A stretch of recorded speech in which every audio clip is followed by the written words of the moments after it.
नमस्कार, मैं Sangeeta from learner hub, the learning platform, जहां पढ़ सकते हैं math science SST absolutely free at learnerhub.com।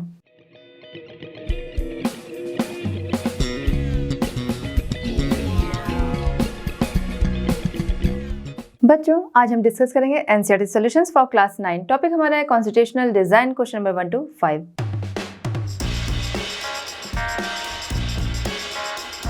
चलिए बच्चों, देखते हैं हमारा आज का चैप्टर स्टार्ट करते हैं। क्वेश्चन नंबर 1 हमारा है, here are some false statements. आपके सामने कुछ फॉल्स स्टेटमेंट्स है। करना क्या है, आइए देखते हैं। Identify the mistake in each case and rewrite this correctly based on what you have read in this chapter. देखिए करना क्या है कि जो स्टेटमेंट आपके सामने है इसमें कुछ मिस्टेक है जिसे आपको पहचानना है और उसको दोबारा से सही कर कर लिखना है जो आपने अपने चैप्टर में पढ़ा है उसके अकॉर्डिंग। चलिए आइए देखते हैं। इसमें ए है, leaders of the freedom movement had an open mind about whether the country should be democratic और नॉट आफ्टर इंडिपेंडेंस। जो इंडिपेंडेंस मूवमेंट के लीडर्स थे उन्होंने कंट्री के इंडिपेंडेंस होने के बाद अपने माइंड को ओपन रखा था कि कंट्री में डेमोक्रेसी होनी चाहिए या नहीं होनी चाहिए, कंट्री जो है वो डेमोक्रेटिक होनी चाहिए या नहीं होनी चाहिए। इस पे लोगों ने अपना माइंड जो है वो खुला रखा था, ओपन रखा था। तो माइंड ओपन रखा था, इसका मतलब आप समझ गए होंगे। अब इसमें मिस्टेक क्या है? मिस्टेक ये है कि इसमें क्या है, जो हमारा स्टेटमेंट है शुड बी डेमोक्रेटिक और नॉट, शुड बी डेमोक्रेटिक और नॉट जो है यही मिस्टेक है, क्योंकि कोई डाउट थे नहीं कि कंट्री में डेमोक्रेसी होनी चाहिए या नहीं होनी चाहिए। वहाँ पर तो कंफर्म था कि डेमोक्रेसी होनी चाहिए। तो आफ्टर इंडिपेंडेंस जो लीडर्स थे उनका जो माइंड था ओपन था। वो किस लिए ओपन था? कि कंट्री में डेमोक्रेसी होनी चाहिए। तो मिस्टेक जो थी वो ये है और हम आगे उसको सही कर कर लिखते हैं। आइए देखते हैं। After independence the leader of the freedom movement kept their mind open on the subject of whether the country should be democratic। Country में डेमोक्रेसी होनी चाहिए, कंट्री डेमोक्रेटिक होनी चाहिए, इस पर उन्होंने अपना माइंड जो है वो ओपन रखा था। नेक्स्ट हम देखते हैं बी हमारा है, members of the constituent assembly of India held the same views on all provisions of the constitution. देखिए जो कॉन्स्टिट्यूएंट असेंबली के मेंबर्स थे उन्होंने कॉन्स्टिट्यूशन के सभी प्रोविज़न पर उसके कॉन्स्टिट्यूशन के सभी प्रोविज़न पर उनका जो व्यू था वो सेम था। तो ये स्टेटमेंट जो है इसमें क्या गलती है कि जो सेम व्यू था ये वाली बात है वो गलत है। उनमें बहुत सारे कॉन्फ्लिक्ट थे, उनमें काफ़ी उनका जो व्यू था वो अलग अलग था चीज़ों को लेकर, लेकिन जो कॉन्स्टिट्यूशन का मेन प्रिंसिपल था उसको लेके उनके व्यू जो थे वो समान थे। मतलब लोगों में डिबेट्स हुई, बातें हुई, लेकिन जो लास्ट में प्रिंसिपल जो बना कॉन्स्टिट्यूशन का उस पे सभी एक मत थे। तभी ये बन पाया, क्योंकि इसको तैयार करने में करीब 3 साल लग गए और इस पे डिबेट्स जो थी वो 114 डेज तक इस पे डिबेट्स भी चलती रहीं और फाइनली सभी की मर्जी से सभी की सिमिलर राय के बाद जो हमारा कॉन्स्टिट्यूशन है वो पारित हुआ। तो इसमें क्या है कि जो ये है कि सभी की राय जो थी वो सभी के व्यू जो थे वो एक जैसे थे, वो गलत है। लोगों के व्यू जो थे वो अलग अलग थे, लेकिन जो प्रिंसिपल उसका था जो बाद में रेडी हुआ उस पे सभी एक मत थे। The members of the constituent assembly had different views on various issue. उनके बीच में बहुत सारे इशू थे जिसपे क्या थे, उनके जो राय थी वो अलग अलग थी, but they held a similar opinion on the basic principle of the constitution।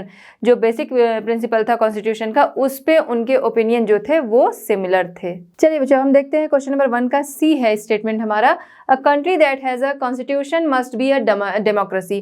देखिए स्टेटमेंट क्या है कि कंट्री जहाँ पर कॉन्स्टिट्यूशन है वहाँ पर डेमोक्रेसी होना ज़रूरी है। तो इसमें गलती क्या है? पहले क्या होगा, पहले कंट्री में डेमोक्रेसी आएगी फिर वहाँ पर कॉन्स्टिट्यूशन आएगा, क्योंकि वो एक लिखित पूरा नियम होता है जहाँ पर डेमोक्रेसी होगी। तो ये इसमें मिस्टेक जो है उसको अगर हम सही करते हैं तो क्या होगा, in a country where there is democracy there must be constitution. जिस कंट्री में डेमोक्रेसी है, जहाँ पर लोकतंत्र है, वहाँ पर कॉन्स्टिट्यूशन होना ज़रूरी है। अगर कॉन्स्टिट्यूशन नहीं होगा तो क्या होगा, लोग अपने मन की करेंगे, बहुत सारे अवांछनीय चीज़ें हैं जो कि लोग करेंगे।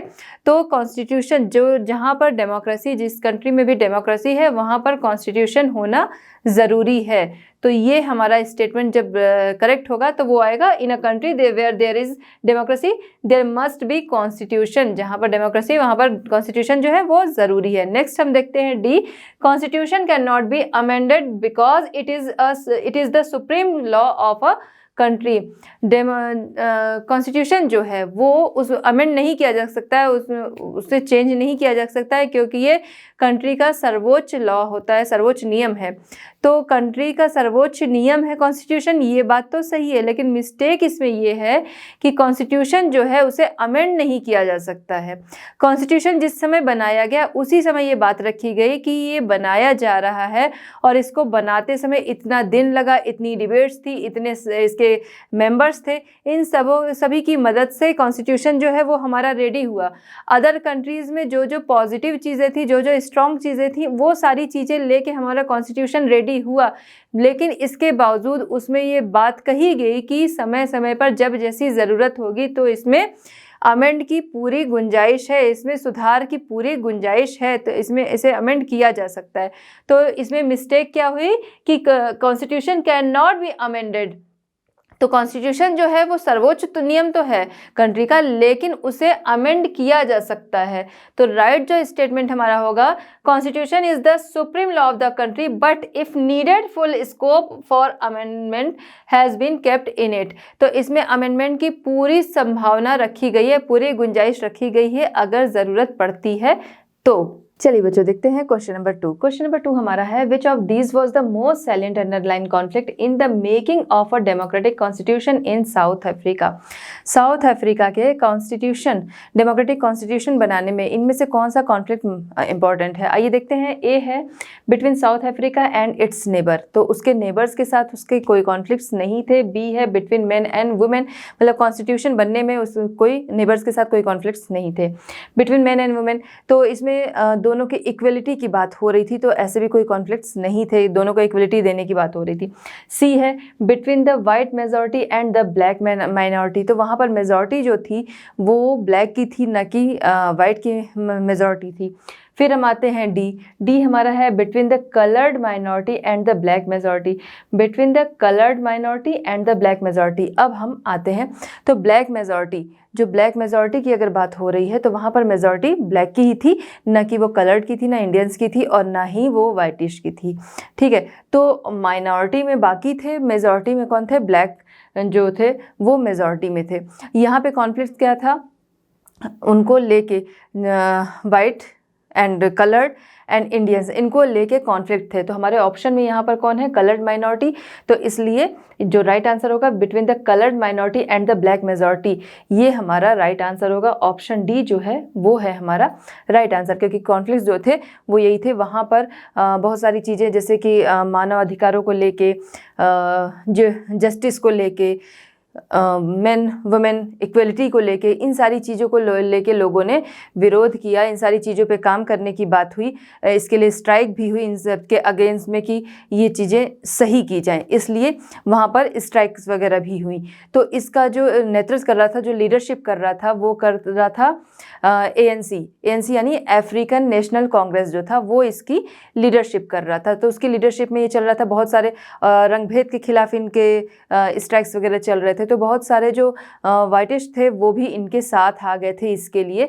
तो जब इनका कॉन्स्टिट्यूशन बनाया जा रहा था तो उसमें वाइटिश के लिए बोला गया कि ठीक है, इन्होंने हमारे साथ जो बुरा किया, कुछ तो इनके साथ में आ गए थे जब इन्होंने स्ट्राइक वगैरह की, लेकिन फिर भी इन्होंने अपने कॉन्स्टिट्यूशन के टाइम में बोला कि इन्होंने हमारे साथ जो भी बुरा किया तो किया, लेकिन ये जहाँ रह रहे हैं, जैसे रह रहे हैं, हमें उनसे कोई प्रॉब्लम नहीं है, उन्हें वहाँ उसी जगह पे वहीं पे शांति से रहने देना है। तो जब इनका कॉन्स्टिट्यूशन बन रहा था तो उसमें उन्होंने वाइटिश के अगेंस्ट ऐसा कुछ नहीं बोला, बट उनके जो मतभेद थे वो तो वाइटिश, कलर्ड एंड इंडियंस को लेके थे। तो between the coloured minority and black majority, जो ये है आंसर वो हमारा राइट आंसर है। चलिए बच्चों देखते हैं क्वेश्चन नंबर 3। क्वेश्चन नंबर 3 हमारा है, which of these is a provision that a democratic constitution does not have. Question हमारा क्या कह रहा है कि डेमोक्रेटिक कॉन्स्टिट्यूशन, इनमें से कौन सा प्रोविज़न उसमें नहीं होता है। डेमोक्रेटिक कॉन्स्टिट्यूशन में कौन सा प्रोविज़न या कौन सा प्रावधान जो है वो नहीं होता है। ऑप्शन है power of the head of the state, name of the head of the state, power of the legislature, and name of the country. तो इनमें से कौन सा प्रावधान उसमें नहीं होता है, प्रोविज़न नहीं होता है? Power, head of the state का जो पावर होगा, तो राज्य प्रमुख का जो पावर होगा वो तो उसमें होगा कि किसको कौन सी पावर मिली, ये सारी चीज़ें डिटेल में होती हैं। पावर ऑफ द लेजिस्लेचर, विधायिका के जो पावर होंगे वो भी उसमें होगा, लेजिस्लेचर के जो पावर होंगे। Name of the country, country का नाम होगा, ये तो सबसे मुख्य चीज़ है। अब जो बच रहा है हमारा name of the head of the state जो है, ये उसमें नहीं होगा। क्यों? क्योंकि जो नेम है वो तो फिक्स होता नहीं, वो तो समय समय पर चेंज होता रहेगा।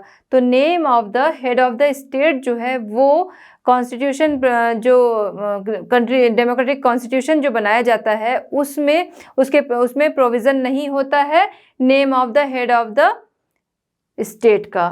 तो ये जो हमारा राइट आंसर है वो ऑप्शन बी है, वो राइट आंसर है, क्योंकि जो स्टेट का हेड होगा उसका नाम उसमें नहीं होगा। चलिए बच्चों देखते हैं क्वेश्चन नंबर 4। क्वेश्चन नंबर 4 हमारा है, match the following leaders with their roles in the making of constitution. Constitution making में किन लीडर्स का कौन सा रोल था वो हमें मैच कराना है। वन साइड पे लीडर्स हैं, अदर साइड पे कॉन्स्टिट्यूशन मेकिंग में लीडर्स के जो रोल रहे वो हैं। वन साइड पे क्या है, मोतीलाल नेहरू, B.R. अम्बेडकर, राजेंद्र प्रसाद, सरोजिनी नायडू, ये लीडर्स हो गए। और इधर रोल्स हैं, president of the constituent assembly, member of the constituent assembly, chairman of the drafting committee, and last है हमारा prepared a constitution for India 1928। अब देखते हैं किससे किसका मैच है। सबसे पहले है मोतीलाल नेहरू। मोतीलाल नेहरू जिन्होंने 1928 में इंडिया के लिए कॉन्स्टिट्यूशन लिखा था, तो मोतीलाल नेहरू को मैच कराएंगे। Prepared a constitution for India 1928 में कांग्रेस के 8 मेंबर्स के साथ मिलकर इन्होंने इंडिया के लिए कॉन्स्टिट्यूशन लिखा था।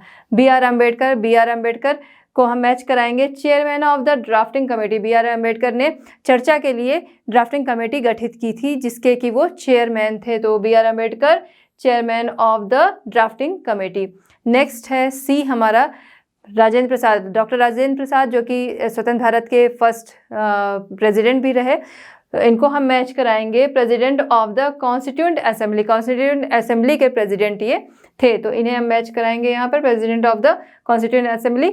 डी हमारा है सरोजिनी नायडू। सरोजिनी नायडू कौन थी? कॉन्स्टिट्यूंट असेंबली के मेंबर थी ये, तो Sarojini Naidu member of the constituent assembly. तो आई होप कि आपको ये समझ में आ गया होगा किससे किसका मैच है, किन लीडर ने कौन से रोल जो थे वो कॉन्स्टिट्यूंट मेकिंग में निभाए थे। चलिए बच्चों देखते हैं क्वेश्चन नंबर 5। क्वेश्चन नंबर 5 हमारा है, read again the extract from Nehru's speech tryst with destiny and answer the following. Nehru ji की स्पीच ट्रिस्ट विद डेस्टिनी को पढ़िए और नीचे दिए हुए क्वेश्चंस के आंसर दीजिए। तो वो स्पीच जो है वो आपकी बुक में है, आप उसको पढ़ोगे और उसमें से जो आंसर इन क्वेश्चंस के होंगे वो आपको देने हैं। चलिए यही देखते हैं। ए है में इसमें why did Nehru use the expression not wholly or in full measure in the first sentence. उन्होंने उसमें फर्स्ट सेंटेंस जो बोला था कि भारत का भविष्य जो है वो सोने का या आराम करने का या सुस्ताने का नहीं, ऐसा क्यों बोला था?